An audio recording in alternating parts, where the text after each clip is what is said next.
በስመ አብ ወወልድ ወመንፈስ ቅዱስ አሐዱ አምላክ አሜን። በዛሬው ሰዓት ደግሞ ወደ እናንተ የምናደርሰው የሰማዕቱ ቅዱስ ጊዮርጊስ የዕረፍቱን መታሰቢያ ለማሰብ በማድረግ ሚያዝያ 23 ቀን ያደረገውን ተጋድሎና ያደረገውን መልካም ነገር ወደ እናንተ እናደርሳለን ማለት ነው። ሰማዕቱ ቅዱስ ጊዮርጊስ እንግዲህ ብዙ ስራዎችን አድርጓል። ከነዚህ መካከል ዛሬ ሚያዝያ 23 ዋነኛ ነገር የሚደረግበት ነው ማለትና በዚህ ሰዓት ቅዱስ ጊዮርጊስ በእሳት መካከል እንደተቃጠለ ሰይፉ እንደተቀላ ከአንገቱ ላይ ውሃ ደምና ወተት እንደወጣ ያለውና የተሰጠውን ቃል ኪዳን ቅዱስ ጊዮርጊስ እጅግ ታላቅ አባት እንደሆነ የሚያዝያ 23ን በዓሉን ወደ እናንተ በረቀቀ መልኩ የምናደርስበት ነው ማለት ነው። ስለዚህ እንደተለመደው ላይክ እና ሼር ሰብስክራይብ በማድረግ ሌሎች እንዲደርስ አድርጉ። በቀጥታ ወደ ቪዲዮ እንሄዳለን ማለት ነው። የቅዱስ ጳውሎስ መልእክት መነሻችን ይሆናል። የምንሞት ስንሆን ሕያዋን ነን፣ በክፉ ወሬ እና በመልካም ወሬ ራሳችን እናመነታለን። አሳቾች ስንባል እውነተኞች ነን፣ ያልታወቅን ስንባል የታወቅን ነን። የምንሞት ስንመስል ሕያዋን ነን፣ የተቀጣን ስንሆን አንገደልም። ሐዘንተኞች ስንሆን ዘወትር ደስተኞች ነን። ድሆች ስንሆን ብዙዎችን ባለጸጎች እናደርጋለን። አንዳች የሌለን ስንሆን ሁሉ የኛ ነው። ሁለተኛ ቆሮንቶስ 6:8 ሰዎች ምን አላችሁ ስትባሉ እግዚአብሔር አለን በሉ፣ እሱ ያለው ሁሉ አለውና። ሰው አምላክ ዓለምን ሁሉ ቢያተርፍ ነፍሱ ግን ባያተርፍ ምን ይጠቅመዋል? ማቴዎስ 16:20 በዓለም ላይ ሳለን ዕውቀትን፣ ስልጣንን፣ ገንዘብን፣ ውበትን፣ ልብስን፣ እረፍትን አትርፈን እግዚአብሔር ከሌለን ከንቱ ነን። እሱ ካለን ግን የሚደርስብን መከራ ሁሉ እንደ ቅዱስ ጊዮርጊስ እንሻገረዋለን። ይሞታል መስሏቸው ብዙ መከራ በቅዱስ ጊዮርጊስ ላይ ፈጽመውበታል። እሱ ግን ሕያው ነው። ምንም ጭራሽ ሊሞትላቸው አልተቻለም። ቅዱስ ያሬድ ሚላን በአውድቃስ ቆመ እንዘ ያጸፈጽፍ ደመ ይላል። ሙቃስ ማለት የቦታ አይነት ነው። በዚህ ቦታ ቆሞ ሳለ ከሰውነቱ የሚፈሰው ደም ልብሱ ከደም ባህር ነክረው ያወጡት ይመስል ነበረ። አንገቱን ሁሉ ስብርብር አድርገውት ነበር። ቅዱስ ያሬድ በዝማሬው ላይ ሁልጊዜ በሚያዝያ 23 ላይ የሚዜመው ዜማ ሚላን የም ተጽፈም ነገስት ክላሊሁ በመጥባይት ለጊዮርጊስ ጸለየ ጊዮርጊስ ወአዋይወሙ በነበልባል አማን ገባሪ ኃይል እያሉ ሊቃውንቱ በቤተክርስቲያን ያዜማሉ ማለት ነው። ትርጉሙ ምንድነው? እውነትን የሚሰራ ኃያል ጊዮርጊስ በሚፈጅ እሳት እንደ ጸለየ ዛሬ በነገስታት ዘንድ በመጋረጃ ወይም በወረቀት ላይ በመጥባይት በእስክርቢቶ ወይም በብር ተጻፈ ማለት ነው።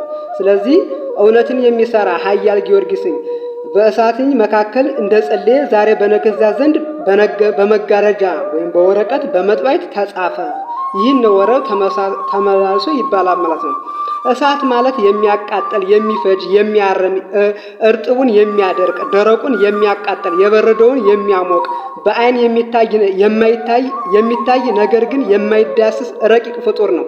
ነገስታቱ ይህንን አይችለውም ብለው የራቀውን በክታብ የቀረበውን በአዋጅ አስነግረው አገር ምድር የሚያህል ደመራ ደመሩ። ሰው እግዚአብሔር ከሌለው በመብራት በክብሪት ጠለሸት በጧፍ መብራት እሳት ይጠፋል።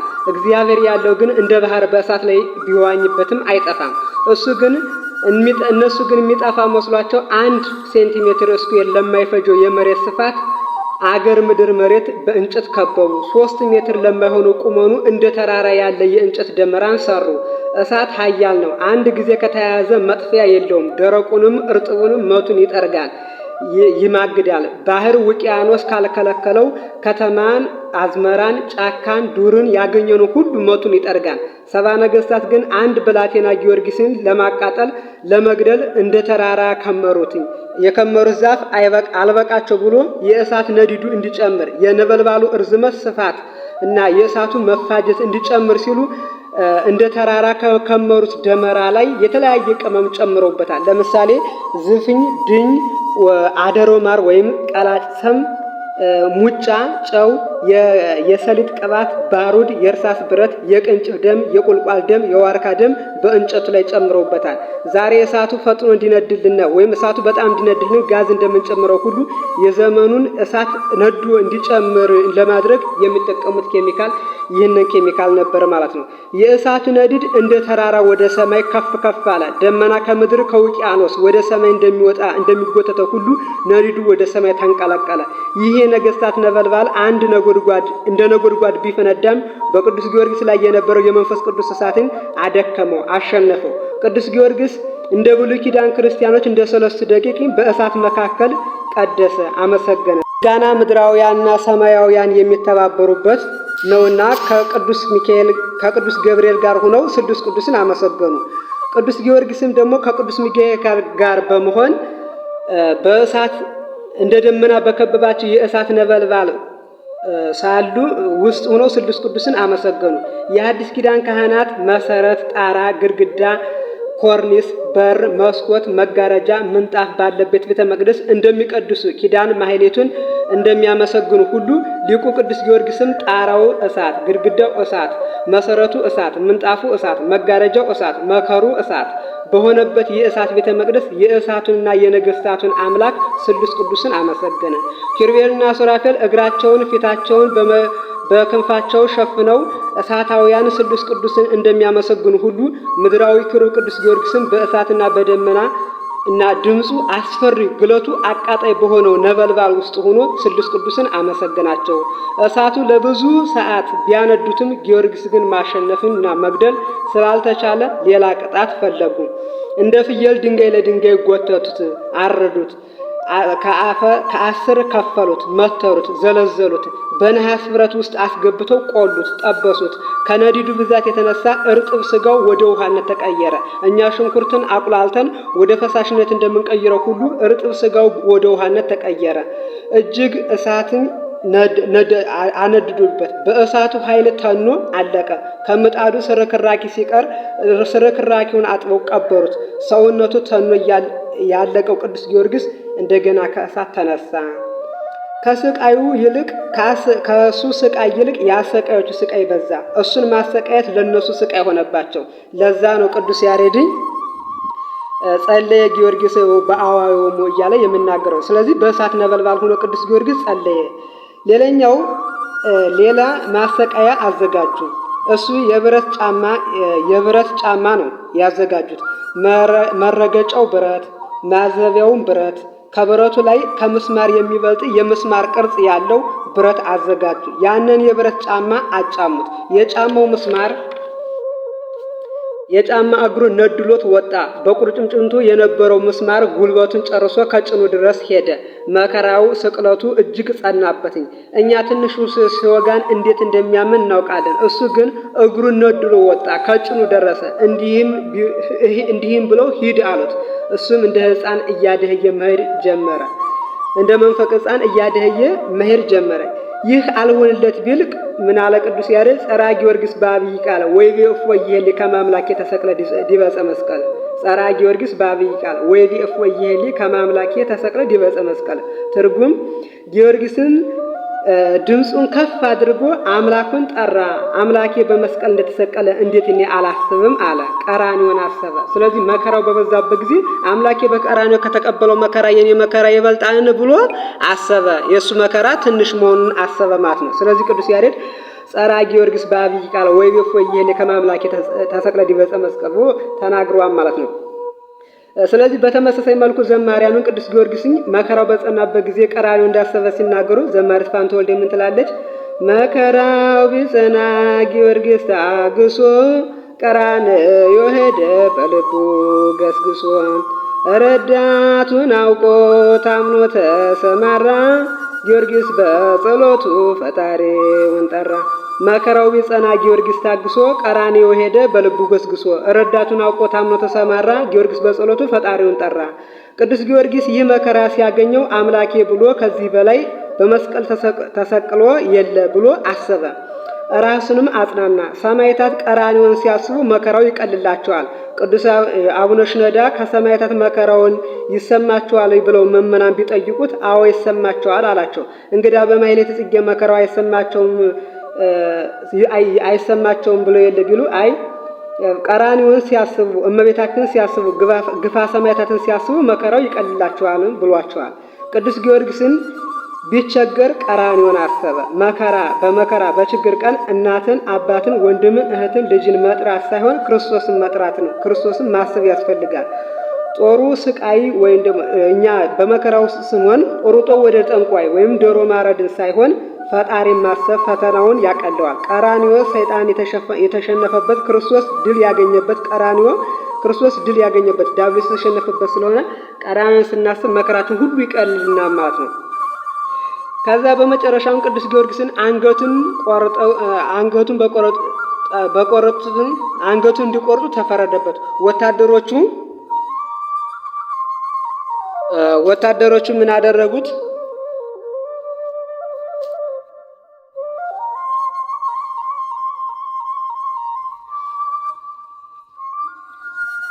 በስተመጨረሻም ጊዮርጊስ አንገቱ እንዲቆረጥ ተፈረደበት። ወታደሮቹ ወደሚሰየፍበት ቦታ ሲወስዱት ጸሎት እንዲያደርግ ለመናቸው። ለነፍሱ ገነት፣ ለዓለም ምሕረት፣ ለሰባ ነገሥታት ጥፋትን ለመነ።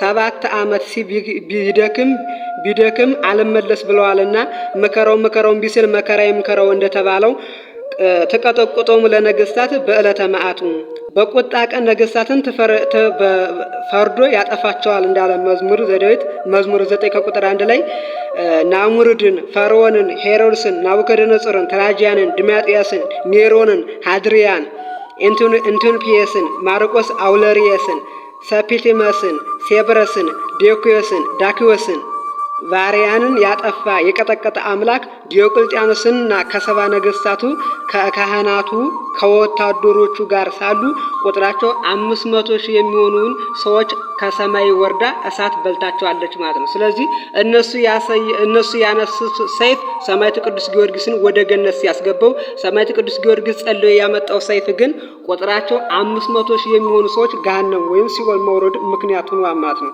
ስለዚህ ጊዮርጊስ አንገቱን እንዲቆርጡት ወታደሮችን ሁሉ አዘዛቸው። ለዛ ነው ወረብ ላይ ጊዜ 6 ሰዓት አጽንዖተ አርት ለጊዮርጊስ ወጻት መንፈስ በሃቢሃ ተብሎ ሊቃውንት የሚዘምሩት ማለት ነው።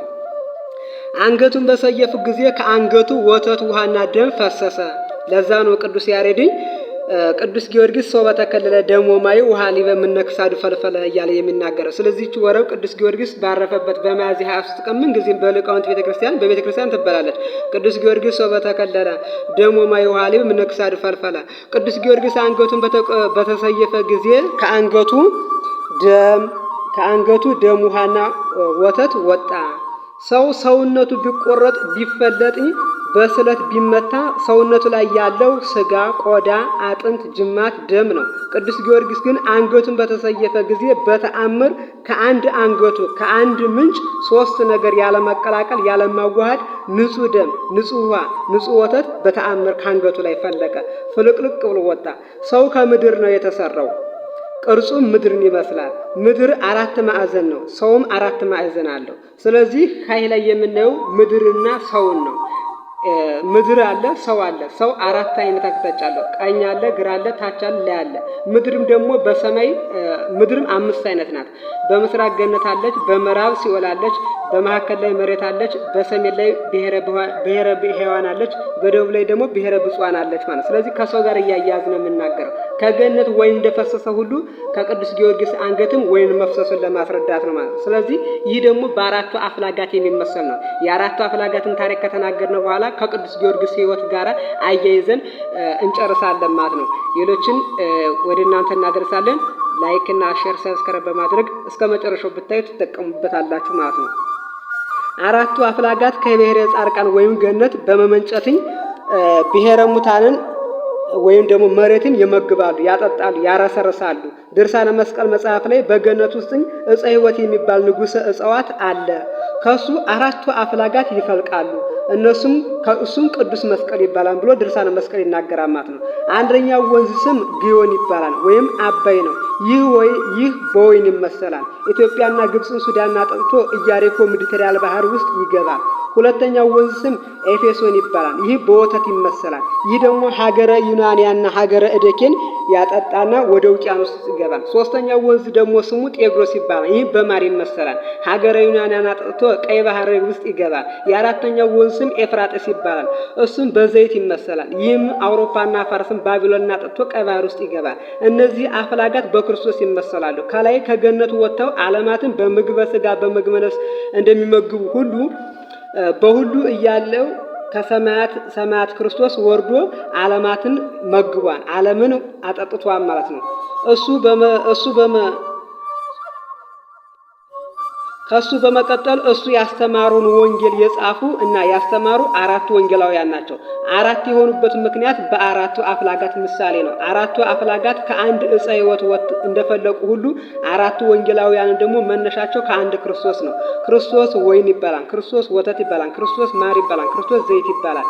እነዚህ አፍላጋት ከአንዲት ቦታ ገነት እንደወጡ ሁሉ እነዚህ አፍላጋት ከአንዲት ገነት ነው የሚወጡት። ገነት ከተሰኘችው ከቅዱስ ጊዮርጊስ አንገትም እነዚህ ነገሮች ወጥተዋል። ቅዱስ ዮሐንስ አፈወርቅ ሰማዕታት ወንዝ ናቸው ይላል። ወንዝ ከአንድ ቦታ ፈልቆ ዓለማትን እያጠጣ እያረሰረሰ ውቅያኖስ ውስጥ ይገባል። ሰማዕታትም ከአንድ ቦታ ተወልደው ገድላቸው፣ ዝናቸው፣ ዜናቸው እንደ ወንዝ፣ ተራራ፣ ባህር፣ ጉድጓድ ሳይገድበው እንደ ወንዝ በዓለም ሁሉ ይነገራል፣ ይተረካል። ቅዱስ ጊዮርጊስ 4ቱን አፍላጋት ይመስላቸዋል። እንዴት ይመስላቸዋል ሲባል በሚቀጥለው ነገር እናየዋለን ማለት ነው። ቅዱስ ጊዮርጊስ ወይን የተባለውን አባይን ይመስለዋል። ምክንያቱም ጊዮርጊስ ማለት ሐረገ ወይን ማለት ነው። ከገነት የወጣ ወንዝ ኢትዮጵያንና ሱዳንን እንደሚያጠጣ ሁሉ ከገነት የተገኘው አባይ ኢትዮጵያን፣ ሱዳን፣ ግብጽ እንደሚያጠጣ ሁሉ ቅዱስ ጊዮርጊስም ዝናውና ታሪኩ፣ ገድሉ፣ ተአምር ሁሉ በግብጽና በኢትዮጵያ በሱዳን ሀገር የተነገረ ነው። እነዚህ ሀገራት ሁሉ ዜናውን ያበስራሉና ማለት ነው። ቅዱስ ጊዮርጊስ ወይን ይባላል። የሁለተኛው ወንዝ ወተት የተባለው ነው። እሱም ኤፌሶን ይመስለዋል። ወተት የጠራ የነጻ እድፍ ጉድፍ የሌለበት ነው። ቅዱስ ጊዮርጊስም ኃጢአት፣ ጉድለት፣ ጥርጣሬ የሃይማኖት ክህደት የሌለበት ንጹህ ነው። ለዛም ነው ጆርጂያኖች ቅዱስ ጊዮርጊስን ነጭ ጊዮርጊስ ብለው የሚጠሩት። አንገቱን በተሰየፈ ጊዜ ስለ ንጽህነቱ፣ ስለ እውነተኛነቱ፣ ስለ እምነቱ ጽናት ምስክር ሊሆን ምንም ጉድፍ የሌለበት ከገነት እንደሚፈልቀው የኤፌሶን ወንዝ ንጹህ ወተት ከአንገቱ ወጣ። ወተት የተራበን ያጠጣል፣ የደከመን ያነቃል፣ የረደረቀን ስጋን ያረሰርሳል፣ ሰውነትን ይጠግናል። ቅዱስ ጊዮርጊስም በኃጢአት የተጎዳችን ነፍስ ያነጻታል፣ አማዶ ወደ ገነት ያስገባታል፣ ከመከራ ሁሉም ያወጣታል፣ ከኃጢአት ቁስልነትም ይፈውሳታል። ኤፌሶን ሀገረ ደኬና ባርቶስን አጥጥቶ ወደ ውቅያኖስ እንደሚገባ ሁሉ ቅዱስ ጊዮርጊስም ታሪኩና ዝናው በሀገረ ደኬና በባርቶስ በሀገረ ህንድ ሁሉ የተነገረውና ሀገረ ደኬ ባርቶስ ማለት የዛሬዎቹ ህንድ ናቸው። የዛሬዎቹ ህንድ ቅዱስ ጊዮርጊስን እጅግ ይወዱታል፣ ያከብሩታልና። የለኛው ወንዝ ማር ነው። ማር የተባለው ጤግሮስ ነው። ጤግሮስ ቅዱስ ጊዮርጊስን ይመስለዋል። ማር ቅዱስ ጊዮርጊስ እየተባለ ይጠራል። በራሱ ቅዱስ ጊዮርጊስ ማር ጊዮርጊስ ይባላል። ይህ ከቅዱስ ጊዮርጊስ ስሞች መካከል አንደኛው የሆነ ስሙ ነው። ጤግሮስ ማለት ሀገረ ዩናንያንና ሀገረ ዩናንያን ያጠጣል። ቅዱስ ጊዮርጊስም ዝናው በሀገረ ዩናንያን ሁሉ የተነገረ ነውና። ዘይት የተባለው ወንዝ ኤፍራጥስን ይመስለዋል። ዘይት የደረቀን ያለሰልሳል፣ የዛገን ይወለውላል፣ ያጸዳል። ሰው ዘይትን ሲቀባ የጠፋ መልኩ ይመለስለታል፣ ያምራል፣ ይዋባል። ዘይት የተባለው ቅዱስ ጊዮርጊስን በክርስቶስ ጥምቀትን ያማረ የተዋበ ነበር። በክርስቶስም የተጠመቀ የተዋበ ያማረ ነው። እሱ ከመከራዎቹ መንግስት ምንጊዜም ፊቱን ሲያዩት እንደ ፀሐይ ያበራል፣ ያማረን፣ የተዋበ ነው። ብዙዎችንም በማስተማር በማሳመን የመንፈስ ቅዱስን ጸጋን በሐዋርያነት እጅ አሰጥቷል። ዘይት የዛገ ብረትን እንደሚወለውለው ሁሉ ቅዱስ ጊዮርጊስም የዛገውን ዓለም ወደ መልካም ነገር አምጥቶታልና። ዘይት የተባለው ኤፍራጥስ ሀገር አውሮፓን፣ ፋርስን፣ ባቢሎንን እንደሚያጠጣ ሁሉ ዘይት የተባለው ቅዱስ ጊዮርጊስም ዛሬ ዝናው በፋርስ ሀገር፣ በልዳ ሀገር፣ በቅዱስ ጊዮርጊስ እንዲሁ በሮም ሀገር፣ በእንግሊዝ ሀገር፣ በፓሌስቲን ሀገር፣ በትራንስ ጆርዳን ሀገር፣ በአሜሪካን ሀገር ሁሉ በየትም ሀገር ቅዱስ ጊዮርጊስ የተነገረ ነው ማለት ነው። 4ቱ አፍላጋት ከገነት ወጥተው ዓለማትን እንደሚያጠጡ፣ እንደሚያረሰርሱ፣ እንደሚያደርሱ ሁሉ የአዳም ትውልድም ያለ ውሃ መኖር ስለማይቻለው በ4ቱ አፍላጋት ዳርና ዳር በመኖር ታላላቅ ከተሞቻቸውን፣ ኢንዱስትሪዎቻቸውን፣ ፋብሪካቸውን፣ የመስመር ዝርጋታቸውን፣ የአስተዳደር ቢሮዎቻቸውን፣ የሀገራቸውን ዋና ሴንተር ከተማቸውን፣ ግዙፍ ኩባንያቸውን፣ ብዛት ያላቸው ትውልዳቸውን በእነዚህ አፍላጋት ዙሪያ ያሰፍራሉ። ቅዱስ ጊዮርጊስም አንገቱ ሲቆረጥ ውሃ መውጣቱ እነዚህ ወንዝ በመሰለ መልኩ የዓለም መጋቢ፣ አጠጭ፣ ጠባቂ፣ ጥቅም ሰጭ መሆኑን ለማስረዳት ነው።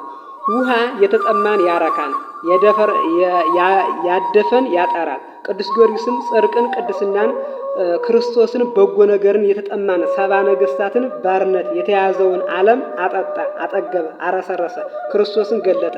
በኃጢአት በጣዖት አምልኮ በዝሙት በስካር በጭፈራ እንደ አሞራ ጠቁሮ እንደ ክሰል ከስሎ እንደ አዘባ ሸቶ ጨቅቆ የነበረውን ዓለም እንደ በረዶ አነጻው፣ አጠበው፣ አጸዳው ማለት ነው። ደም ከአንገቱ መፍሰሱ ለምንድን ነው ቢባል ደም ከአንገቱ መፍሰሱ ሰማዕታት የዚችን ዓለም ጣዕም በእውነት ናቁ፣ ደማቸውን ስለ እግዚአብሔር አፈሰሱ፣ ስለ መንግሥተ ሰማያትን መራራ ሞትን ታገሱ ተብሎ በውዳሴ ማርያም ዘሐሙስ ላይ ተጽፏል ማለት ነው። ስለዚህ አንድ የክርስቶስን ደም መፍሰስ ለዓለም መዳን ምክንያት እንደሆነ ሁሉ የአንድ ክርስቲያን ደም መፍሰስም ለሌሎች ክርስቲያኖች መዳን መወለድ ምክንያት ነው ማለት ነው። ቶርቶያል የሚባል የቤተ ክርስቲያን ሊቅ ምን እያለ ይናገራል? ክርስቲያንን መግደል ክርስቲያንን መዝራት ነው። ሺህ ቢገደል በሚሊዮን ይጠመቃል። አንድ ቢሞት ሺህ ያተርፋል። ሰማዕታት በገቡበት ሁሉ ራሳቸውን አትርፈው ሌሎችንም ማርከው አድነው ይወጣሉ እንጂ ሰማዕትነት ክስረት ወይም ሞት ሳይሆን ትርፍ ነው። ነገር ግን በመጽሐፈ ዘጸአት 1:12 ላይ ምን ተብሎ ተጽፏል? ነገር ግን እንዳስጨነቋቸው መጠን እንዲሁ በዙ። ስለዚህ መከራና ጭንቀት በበዛ ጊዜም ክርስቲያኖች እየበዙ እንደሚሄዱ ዘጸአት 1:12 ላይ ነገር ግን እንዳስጨነቋቸው መጠን እንዲሁ በዙ ተብሎ ተጽፏል ማለት ነው። የክረምት ዝናብ ዘንቦ አዝርት፣ አትክልት፣ ሰብል፣ ሳሩ፣ ቅጠሉ እንደሚበቅል ሁሉ የቅዱስ ጊዮርጊስም ደሙ መፍሰስ ለብዙ ለዓለም ክርስቲያኖች መወለድ ምክንያት ሆነ። ቅዱስ ጊዮርጊስ ከአንገቱ በወጣው ደሙ ዘርነት በውሃው አሳዳጊነት ቤተ ክርስቲያን ምእመናን አስዋባት፣ አስጊያጣት። በስሙ ብዙ ቤተ ክርስቲያን ተሰሩ። በስሙ ብዙ ክርስቲያኖች ጊዮርጊስ ተብለው ተጠሩ። ቅዱስ ጊዮርጊስ አንገቱን በተቆረጠ ጊዜ ብርሃናት ብርሃናቸውን ነሱ፣ ጨለማ ሆነ ይላል ከቅዱስ ጊዮርጊስ ገድል ላይ ማለት ነው። ቅዱስ ያሬድ ምን ተናገረ? ይሄንን ሰው መተሩ ከሳደ ጊዮርጊስ ምድር አጥለለት ደሙ ወጊዜ ሞትከ ብርሃናት ጊዜ ሞትከ ብርሃናት ጸልመ። ቅዱስ ጊዮርጊስ አንገቱን በቆረጡ ጊዜ ደሙ ምድር ላይ ፈሰሰ፣ ብርሃናትም ብርሃናቸውን ነሱ ይላል። ጌታችን በመስቀል በ333 ዓመተ ምህረት መጋቢት 23 ቀን ከቀኑ 9 ሰዓት ተሰቅሎ ሳለ እንደነበረው ምልክት ታየ። ቅዱስ ጊዮርጊስም በ303 ዓመተ ምህረት ሚያዝያ 23 ቀን ዕለተ ዓርብ ከቀኑ 9 ሰዓት የከበረ አንገቱ ሲቀላ ፀሐይ ብርሃኗን ነሳች። ፀሐይ ጊዮርጊስ ከሁለት በሰይፍ ሲከፈል ክቧ ፀሐይ ከሁለት ተከፈለች። ኮከብ ጊዮርጊስ ምድር ሲወድቅ ከዋክብት ብርሃናቸውን ነሱ። ሰባ ነገሥታትን የበራውን ሻማ ጊዮርጊስን እናጠፋለን ሲሉ የዓለም ሻማ ፀሐይ ጨለመች። ከመብረቁ፣ ከነጎድጓዱ፣ ከማዕበሉ፣ ከነፋሱ፣ ከጎርፉ፣ ከዝናቡ ብዛት ጽናት የተነሳ በኋላ የተመሰረተችው ምድር እና ተናወጸች፣ ተናጋች፣ ለመስጠምም ቀረበች። በከበረ ስጋው ዙሪያ ዝናቡ እየዘነበ የቅዱስን ስጋ ካለበት ቦታ ላይ ግን ሊዘንብ አልቻለም። ሰማዩ ወይም ህዋው አየሩ ግርማቸው በማይታወቅ አስፈሪ በሆኑ ቅዱሳን መላእክት ሞላ። ጻድቃን በወገናቸው፣ ሰማዕታት በወገናቸው፣ ነቢያት በወገናቸው፣ አበው በወገናቸው ተሰለፉ። እመቤታችንም ጌታችንም መጡና ነፍሱን በብርሃን ልብስ አጎናጸፏት። ሰባቱ ሊቃነ መላእክትም ከነተከታዮቻቸው ፍጥረትን ፊት ሆነው ከጽሩ ወርቅ የተሰሩ በገነት አበባ ያሸበረቁ በተጋደለበት ዓመት ልክ 7 አክሊላትን ይዘው መጡ። ምድራውያን ሙሽሮችን ትቶ ሰማያዊ ሙሽርነትን መረጠ። ነቢያት በወገናቸው፣ ሐዋርያት በወገናቸው፣ ጻድቃን በወገናቸው፣ መነኮሳት በወገናቸው፣ አበው በወገናቸው፣ ጻድቃን በወገናቸው ሁሉ ቅዱስ ጊዮርጊስን አጀቡት። እስከምትሞት ድረስ የታመንክሁን የሕይወት አክሊል እሰጥሃለሁ የተባለው የቅዱስ ጊዮርጊስ ቃል የመጨረሻው ቃል የተፈጸመለት በዚህ ዕለት ነው ማለት ነው። በሰው ፊት የሚመሰክርልኝ እኔ በሰማይ አባቴ ፊት እመሰክርለታለሁ፣ በሰው ፊት የሚክደኝ ደግሞ በሰማይ አባቴ ፊት እክደዋለሁ ብሎ አምላካችን መድኃኒታችን ኢየሱስ ክርስቶስ በማቴዎስ 10:32 ላይ ተናግሯል። ቅዱስ ጊዮርጊስ ደግሞ 7 ዓመት ያክል ከተወለደ ጊዜ ጀምሮ እስከሚያርፍ ድረስ የእግዚአብሔርን ስም በማንሳት በነገስታት ሁሉ፣ በአሕዛብ ሁሉ፣ በጣዖት መካከል ሁሉ መሰከረ። ስለዚህ በመመስከሩ ምክንያት ዛሬ ታሪኩ ትናንትም ዛሬም ለወደፊትም በዓለም ሁሉ ቅዱስ ጊዮርጊስ ታሪኩ ይነገራል ማለት ነው። ቅዱስ ጊዮርጊስ ሁሉን ትቶ ለቤተ ክርስቲያን ኖረ፣ ለቤተ ክርስቲያን ቆሰለ፣ ሞተ። ዛሬ ብዙዎቻችን በቤተ ክርስቲያን የምንኖር እንጂ ለቤተ ክርስቲያን የምንኖር አይደለንም። በቤተ ክርስቲያን እናተርፋለን፣ እንሸጣለን፣ ገንዘቧን ሀብቷን እንበላለን፣ ስርዓቷን፣ ደግሞዋን፣ ህጓን እንሽራለን፣ እናፈርሳለን፣ እናጠፋለን። ስለዚህ ይህን ነገር ማድረግ የለብንም። እኛ ለቤተ ክርስቲያን እንደነ ቅዱስ ጊዮርጊስ መኖር እንጂ በቤተ ክርስቲያን መኖር መቻል የለብንም ማለት ነው። ስለዚህ አንበሳ ያቀናትን ቤተ ክርስቲያን ጅብ ሊተኛባት አይገባም ማለት ነው። ጉቦ የለመደ ዳኛና አህያ የለመደ ጅብ ሁለቱ አንድ ናቸው ይባላል። በቤተ ክርስቲያን ያለው በልቶ የማይጠግብ ጅብ ነው በቤተ ክርስቲያን ላይ የተነሱበት። ነብር ያቀናትን ቤተ ክርስቲያን አሳማ ተኝቶባታል ማለት ነው። ስለዚህ እንደ አሳማ ተኝተን በቤተ ክርስቲያን ልንኖር አይገባም። ልክ እንደ ቅዱስ ጊዮርጊስ መልካም ነገር ልናደርግ ይገባና ማለት ነው። ስለዚህ ዛሬ ቅዱስ ጊዮርጊስ ከ7 ዓመት ተጋድሎ በኋላ የመጨረሻውን ተጋድሎ አድርጎ እሱ በአንገቱ በሰይፍ በተሰየፈ ጊዜ ወዳጅ የነበረው ሶቅራጦስ ቢያገናኘው ደም እንኳን የፈሰሰ አይመስል ነበረ። በሰይፍ የተመታ ማሰልን አይመስል ነበረ። ተገናኘ። ከዛም በፋርስ ሀገር በኒቆዲሞዲያ ለተወሰነ ቀናት ከቆየ በኋላ የከበረ አጽሙ የከበረ ስጋው ወደ አባቱ ሀገር ወደ ልዳ ሄዷል ማለት ነው። በዚህ በተሰየፈበት ዕለትኝ እሱ ወደ ገነት ሲገባ በሱ ምክንያት ግን እሱ አንድ ሰይፍ ተመቶ ወደ ገነት ሲገባ እሱ ጸልዮ ያወረደው ሰይፍ የእሳት ሰይፍ ግን ቁጥራቸው 500,000 የሚሆኑ ነገስታቱ፣ መኳንንቱ፣ ካህናቱ ሁሉ ቅዱስ ጊዮርጊስን አሸነፍን ድል አድርገን ብለው በድግስ በነበሩበት ሰዓትኝ መብረቅ ወጥቶ አመድ ዱቄት አድርጓቸው ወደ ሲኦል ወርደዋል ማለት ነው። ስለዚህ ዛሬ ክብሩና ታሪኩ በዓለም ሁሉ የሚነገርለት የዝነኛው ሰማዕት የዓለም አቀፍ ሰማዕት የቅዱስ ጊዮርጊስ የዕለቱ መታሰቢያ ነው። ዛሬ በሰባቱ ማህጉር የቅዱስ ጊዮርጊስ መታሰቢያ ዕለቱ የሚከበርበት ነው ማለት ነው። ይህን ሀሳብ ሌሎች እህቶቻችን ወንድሞቻችን ድረስ ላይክ እና ሼር ሰብስክራይብ በማድረግ እንዲደርሱ አድርጉ። በሌላ ፕሮግራም በምንገናኝበት ጊዜ እግዚአብሔር ይቆየን፣ እግዚአብሔር ያድርሰን። የሰማዕቱ ቅዱስ ጊዮርጊስ ረድኤት አማላጅነት በረከቱ ይደርብን። ወስብሐት ለእግዚአብሔር ወለወላዲቱ ድንግል ወለመስቀሉ ክቡር። ይቆየን።